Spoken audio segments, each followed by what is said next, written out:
निधि की शादी सुमित के साथ हुई थी। सुमित का एक छोटा भाई भी था और उसका नाम था अमित। और दूसरी तरफ निधि की एक छोटी बहन थी, उसका नाम था अंजलि। निधि के देवर अमित की अच्छी खासी नौकरी थी और निधि का ससुराल भी काफी पैसे वाला था। इसलिए निधि चाहती थी कि उसकी छोटी बहन अंजलि की शादी उसके देवर अमित के साथ हो जाए। लेकिन निधि के सास ससुर और उसका परिवार दोनों भाई बहनों के साथ अपने दोनों बेटों की शादी करने में बिल्कुल विश्वास नहीं रखते थे। अब तो अमित के लिए भी लड़की देखना शुरू करना ही पड़ेगा। उसकी उम्र भी हो गई है और नौकरी भी अच्छी खासी लग गई है।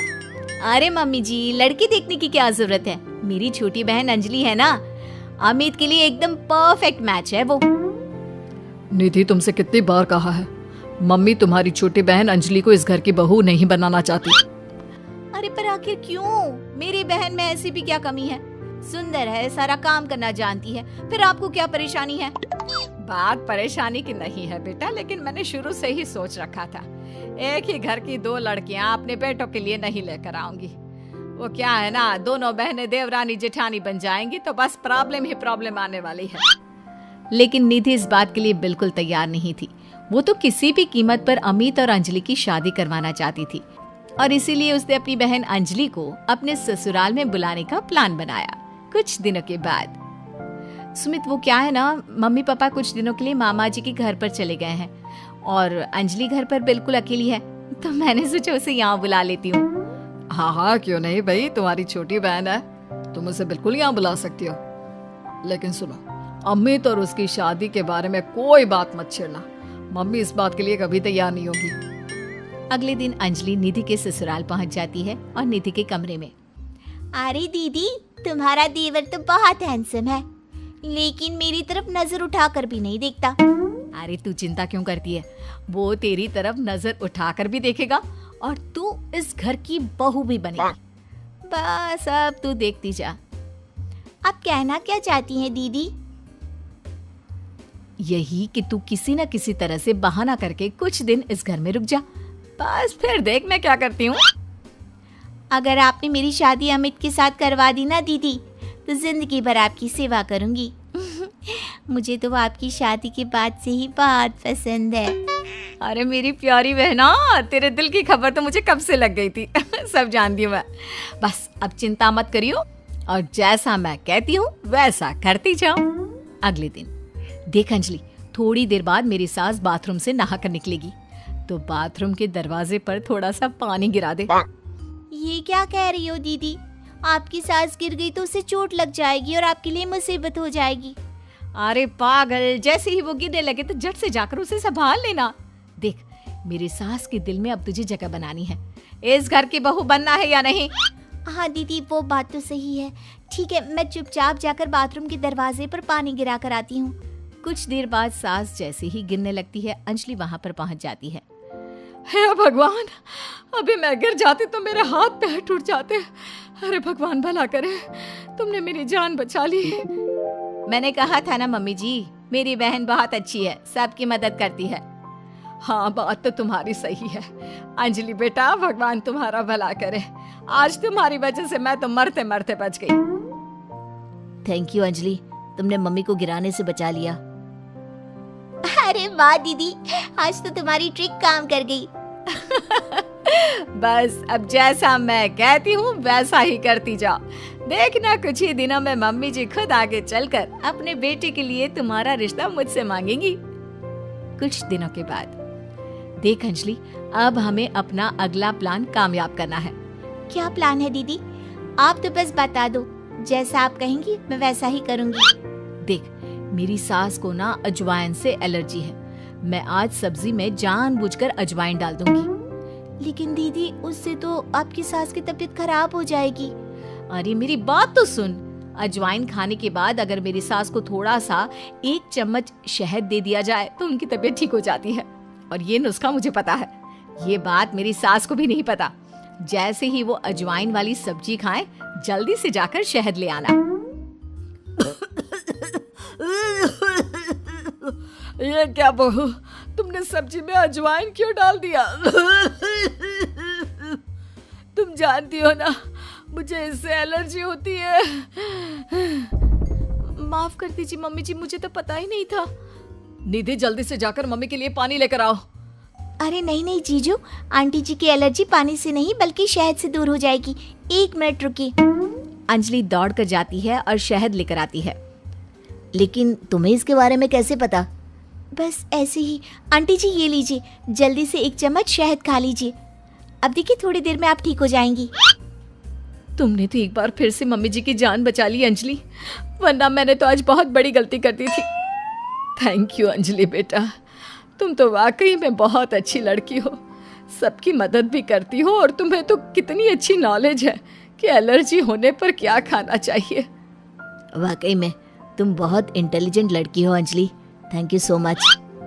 कुछ दिनों के बाद, भाभी मुझे ऑफिस के लिए देर हो रही है, मेरी एक फाइल है, जरा आप उठाकर रख देना, मैं शाम को आकर आपसे वापस मांग लूंगा। और जरा ध्यान से रखना, बहुत इंपॉर्टेंट फाइल है। ठीक है अमित, मैं आपकी फाइल अच्छे से संभाल कर रखूंगी। अमित के जाने के बाद, देखो अंजलि, ये अमित के ऑफिस की एक बहुत इंपॉर्टेंट फाइल है। मैं जानबूझकर इसे कहीं पर छिपा दूंगी और तुम्हें बता दूंगी कि ये फाइल कहाँ रखी है। बस जैसे ही वो मुझसे फाइल ढूंढने के लिए कहेगा, तुम फाइल झटपट ढूंढ कर ले आना और उसे दे देना। वाह दीदी, मुझे इस घर की बहू बनाने के लिए आप कितनी मेहनत कर रही हैं। शाम के वक्त, भाभी मैंने आपको एक फाइल संभाल कर रखने को दी थी, प्लीज जरा वापस दे दीजिए ना, मुझे एक प्रेजेंटेशन बनाना है। निधि उस फाइल को ढूंढने का नाटक करती है। क्या करूं देवर जी, आपकी फाइल मिल नहीं रही मुझे। अरे भाभी ये आप क्या कह रही हैं? अगर वो फाइल नहीं मिली तो मेरा प्रमोशन नहीं होगा, बहुत इंपॉर्टेंट फाइल है। अमित ये रही तुम्हारी फाइल, दीदी ने ऐसे ही बैठक में छोड़ दी थी और वो काम करने वाली आती है ना, वो इसे उठाकर डस्टबिन में डालने वाली थी, लेकिन सुबह मैंने तुम्हारी बात सुन ली थी तो संभाल कर रख दिया। अंजलि मैं कैसे तुम्हारा शुक्रिया अदा करूं, तुम जानती नहीं तुमने मेरे लिए आज क्या किया है। अगर ये फाइल खो जाती ना तो मेरा बहुत बड़ा नुकसान हो जाता। देवर जी, मैं तो आपसे पहले से कह रही थी, मेरी बहन अंजलि बहुत अच्छी है। वाकई में बहुत समझदार और इंटेलिजेंट लड़की हो तुम, हमारे फैमिली के लिए कितना कुछ कर रही हो। पहले मम्मी को बचा लिया और आज मेरी फाइल। अगले दिन, मुझे लगता है कि अमित भी अंजलि को धीरे धीरे पसंद करने लगा है। तुमने फिर से वही कहानी कहना शुरू कर दिया। मैंने कहा ना, अंजलि की शादी अमित से हम नहीं करवाना चाहते। देखो बेटा, तुम्हारी बहन बहुत अच्छी है, लेकिन फिर भी मैं अमित के लिए किसी दूसरे घर की लड़की लाना चाहती हूँ। एक ही घर की 2 लड़कियां मुझे अपनी बहू बनाकर नहीं लानी। मम्मी जी, मेरी बहन ने आपके लिए इतना कुछ किया और फिर भी आप उसके साथ ऐसा कर रही हैं। तुम गलत समझ रही हो निधि, ये बात तो हम लोगों ने तुम्हें पहले ही कह दी थी। तुम्हारी कोशिशें बेकार है, ऐसा कुछ नहीं होने वाला निधि।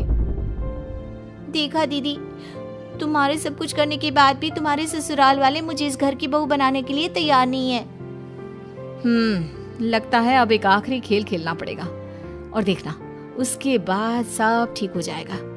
मजबूरी में मेरी सास को अमित के साथ तुम्हारी शादी करवानी पड़ेगी। लेकिन दीदी अब आप क्या करने वाली हैं? कल रात को जब अमित ऑफिस से देर से लौटेगा तो उसके खाने में बेहोशी की दवा डाल दूंगी। तुम चुपचाप उसके कमरे में उसके बेड पर जाकर लेट जाना, कुछ करने की जरूरत नहीं है, बाकी का सारा काम मैं संभाल लूंगी। निधि और अंजलि मिलकर अमित को फंसाने का प्लान बनाते हैं। दोनों अमित के खाने में बेहोशी की दवाई डाल देते हैं। भाभी बड़े जोरों की भूख लगी है। दीदी तो सो गई है, आपके लिए खाना मैं लगा देती हूँ। हाँ हाँ बिल्कुल, वैसे रात काफी हो गई है, तुम सोई क्यों नहीं? मैं तुम्हारा इंतजार कर रही थी, सोचा तुम ऑफिस से लौट कर आओगी, खाना कौन देगा, बस इसीलिए। तुम कितनी अच्छी हो अंजलि, सबका कितना ख्याल रखती हो। थोड़ी देर के बाद खाना खाकर अमित गहरी नींद में सो जाता है और अपने प्लान के हिसाब से अंजलि उसके पास जाकर लेट जाती है। अगली सुबह, मम्मी जी ये देखिए, अमित मेरी बहन अंजलि से कितना प्यार करता है और कल रात को तो उन दोनों के बीच क्या बताऊं, वो सब हो गया जो नहीं होना चाहिए था। मुझे लगता है अब हमें उन दोनों की शादी करवा देनी चाहिए। नहीं नहीं भाभी, आप ये क्या कह रही हैं? मैंने अंजलि के साथ कुछ नहीं किया, मुझे बस गहरी नींद आ गई थी। अमित झूठ मत बोलो, कल रात को तुमने मुझसे कहा था कि तुम मुझसे प्यार करती हो और हमारे बीच जो कुछ भी हो रहा है वो सब नॉर्मल है। बस करो भाभी और अंजलि, आप दोनों को ज्यादा झूठ बोलने की जरूरत नहीं है। अब जानती भी है क्या हुआ है। क्या हुआ है? जो कुछ भी हुआ है वो सामने दिख तो रहा है। आप पूरी रात मेरी बहन के साथ थे। आपका प्लान तो मुझे उसी वक्त समझ में आ गया था जब गलती से मेरा खाना आपकी बहन अंजलि ने खा लिया और वो बेहोश हो गई, और वो बेहोशी की हालत में वो सब कुछ कह रही थी जो आप मुझे कहने वाले थे। क्या इसका मतलब तुम्हें सब पता चल गया? हाँ, मुझे सब पता चल गया। और आप सबकी जानकारी के लिए ये भी बता दूं कि मेरी पहले से ही एक गर्लफ्रेंड है शिवानी, और मैं उसे बहुत पसंद करता हूँ। देखो निधि, ये तुमने ठीक नहीं किया। अपनी बहन को इस घर की बहू बनाने के लिए तुम इस हद तक गिर सकती हो, मैंने कभी सोचा भी नहीं था। अमित ठीक कह रहे हो, वो सब हमारा नाटक था, लेकिन गलती से मैंने शायद बेहोशी वाला खाना खा लिया और हमारी पोल खुल गई।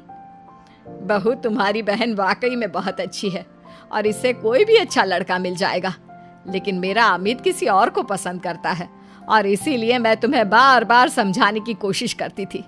बस मैं तुम्हारा दिल नहीं तोड़ना चाहती थी, इसलिए कभी तुम्हें शिवानी के बारे में नहीं बताया, लेकिन अब तो सब कुछ सामने आ चुका है। रमा बहन फितरत से लालची और मक्कार।